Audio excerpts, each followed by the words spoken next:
Donc moi, je suis heureux d'accueillir un Meetup Node.js parce qu'à la mairie de Paris, on a déjà travaillé avec Node.js à tel point qu'on a déjà quelque chose qui est en production. Je vais vous en parler un petit peu plus loin, un petit peu plus longuement. Donc ça s'appelle Paris is API, mais il y a un jeu de mots derrière, comme vous avez pu le constater, c'est Paris is happy. Et on est happy parce que on a trouvé un bon moyen de faire de belles choses au niveau de notre donnée grâce à Node.js. Mais avant toute chose, en fait, je vais vous parler un petit peu de qui on est. Donc, qui est Paris Numérique? En fait, c'est un service du département de la direction de la communication qui est là pour informer le public via paris.fr et aussi les réseaux sociaux. On informe par ailleurs le public à travers 70 sites et applications mobiles spécialisées, que ce soit Nuit Blanche, Paris Plage. On a un nouveau site aussi sur l'emploi qui a été lancé en juillet, l'application Vélib et d'autres choses encore. Je ne peux pas tout énumérer tellement il y en a. Paris Numérique se concentre, et mon service surtout, sur ces 70 sites dont je parle ici.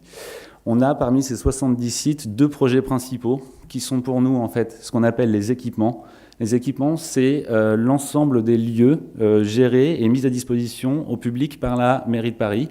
Donc ça peut être les piscines, les parcs et jardins, les écoles.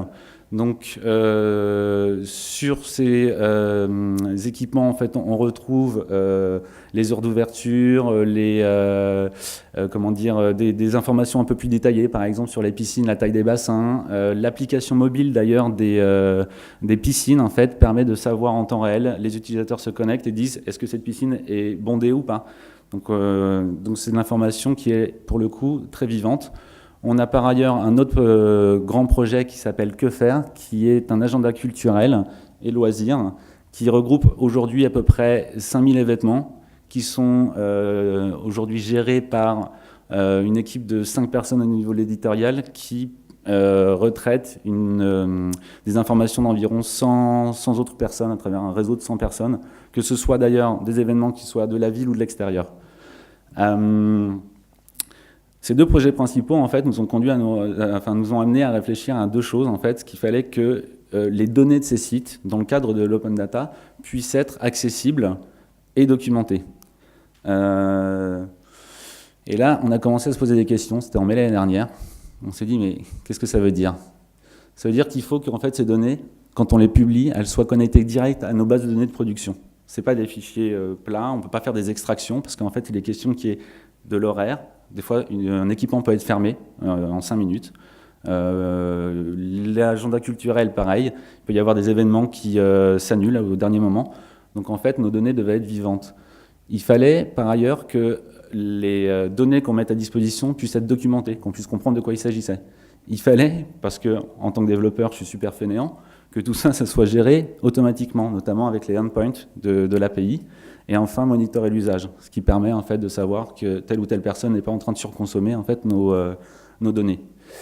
Et comment est-ce que ça a été réalisé? Eh bien, tout simplement, la réponse est dans le titre, grâce à la MinStack, grâce à Mongo MySQL, parce que j'utilise encore MySQL, qui me permet en fait de faire du monitoring, donc l'autorisation, les logs, Express pour la création du serveur, Angular, ça c'est pour l'interface de documentation, et enfin Node.js pour tout ce qui est aspect temps réel. Et vous allez voir de quoi il s'agit exactement, parce qu'il y a une petite session de live code, tant qu'à faire. Si j'arrive à retrouver mes petits.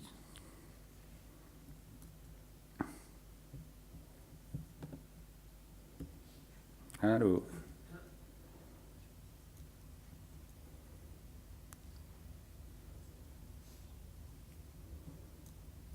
Je suis désolé. C'est là où normalement il faut combler un peu. Mais là...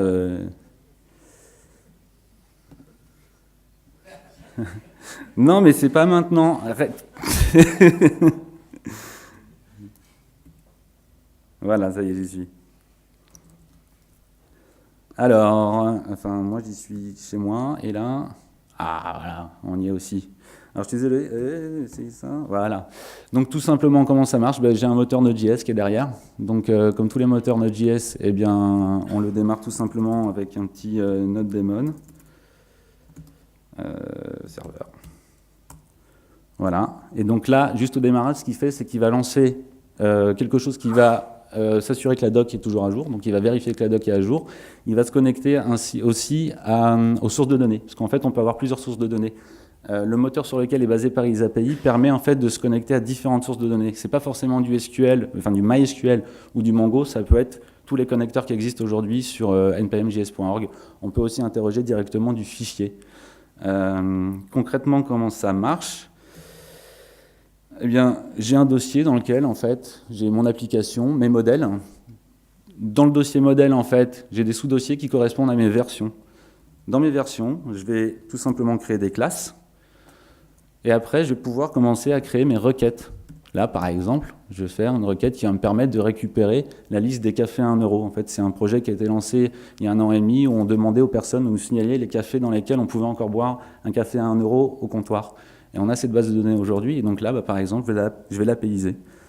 Et donc là, je sauvegarde. Normalement, la magie a dû opérer, à savoir que tout a été redémarré. Vous avez vu, il y a UIDoc en fait, qui s'est mis en route, qui m'a permis donc de générer la documentation que je peux voir tout simplement ici. Ça, c'est en version ligne de commande. Donc celle-ci, elle me permet de récupérer ma classe, ma méthode, de savoir de quoi il s'agit, parce que comme vous avez pu le voir, peut-être je suis allé un peu vite, mais en fait, toute la documentation qui est écrite au sein du code apparaît donc au niveau de la doc, c'est donc parsé. Tout ça s'interroge assez facilement. Si je retrouve. Elle n'est pas là. Je vais vous montrer après comment ça s'interroge encore plus facilement. Grâce à tout simplement l'interface qui est ici, qui est l'interface en fait qui est générée à l'aide de ce que vous avez vu précédemment. Donc là par exemple, j'ai une interface qui explique comment est-ce qu'on utilise l'API, les réponses, les versions, les limitations.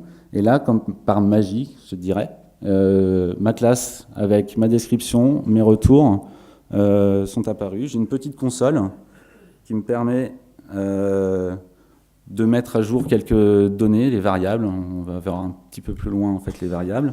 Et là, si je clique sur OK, eh bien voilà, j'ai la liste qui ressort en JSON. Et donc encore une fois, c'est de la donnée branchée de temps réel.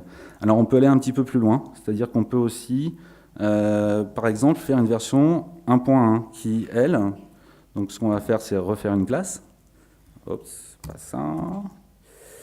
Refaire une classe. Et là, on va refaire une petite chose. Par exemple, on va demander à disposer de tous les établissements qui proposent un café à 1 euro avec un arrondissement donné et avec une limite. C'est-à-dire, on va dire, je veux que, par exemple, les 3 premiers arrondissements qui sont dans le 4e. Donc là, pareil, je sauvegarde. Normalement, le processeur met à jour, ce qui est le cas. Ici, ma doc, au niveau... Voilà, elle s'est mise à jour aussi. Donc on peut voir que là, pour le coup, les paramètres apparaissent. Et d'un point de vue... Ah oui, peut-être un problème de version. Oui, merci. C'est bien, il y en a qui suivent. Voilà, là, c'est mieux. Voilà, on est en 1. Et donc, du coup, là, comme je rafraîchis, donc j'ai 2 versions qui apparaissent. La version sans les paramètres, la version avec. Là, ma console va m'être assez pratique, car je vais pouvoir ici directement dire que, par exemple, je veux complètement au hasard les cafés du 4e. Je veux les 2 premiers. Je valide. Je clique sur OK. Et voilà. J'ai mes 2 premiers, avec des informations par ailleurs qui sont donc de type du message, le temps de requête et la version. Donc voilà, on peut aller très très loin. En fait, c'est très très simple. Ça, comme vous avez pu le voir aussi, c'est que ça génère vraiment tout seul. Alors on va peut-être en un peu plus clair.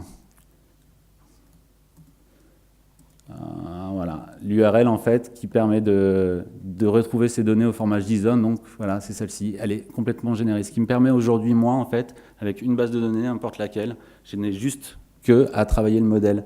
Je n'ai pas à me soucier en fait de la partie UI, au niveau de l'explication de la data, etc. Tout ça est fait dans mon code, c'est parsé, et ça va très vite. donc à développer. Et par ailleurs, avec Node aussi, les temps de réponse sont assez sympas.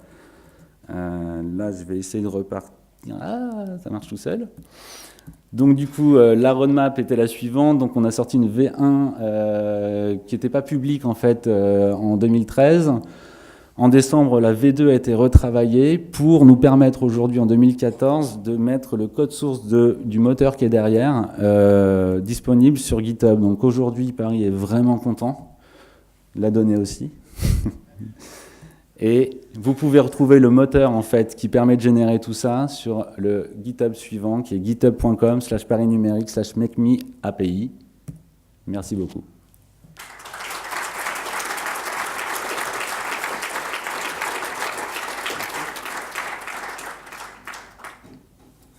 Peut-être des questions. J'ai 2 personnes qui peuvent vous envoyer les micros si vous voulez, hein, n'hésitez pas. Oui. Guillaume arrive.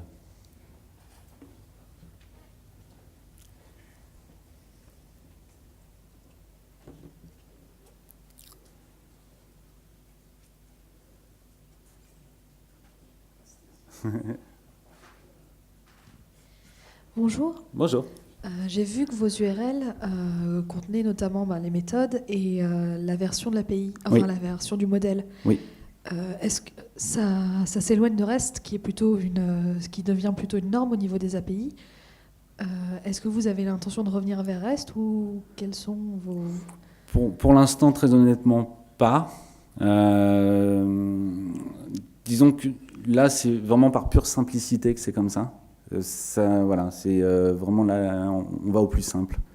Enfin, pour la petite histoire, j'ai réalisé en fait cette application en à peu près 2 semaines, qui devait être ouverte, enfin du moins API.paris.fr devait être ouvert à l'occasion du hackathon qui c'était Paris Move in the City.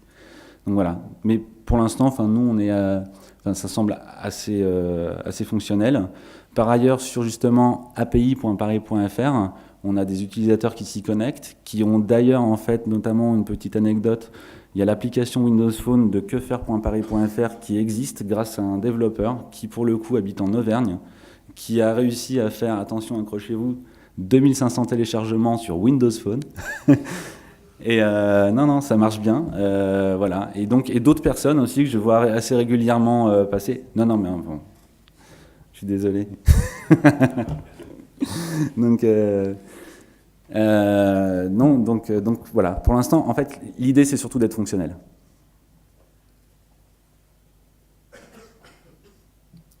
D'autres questions ?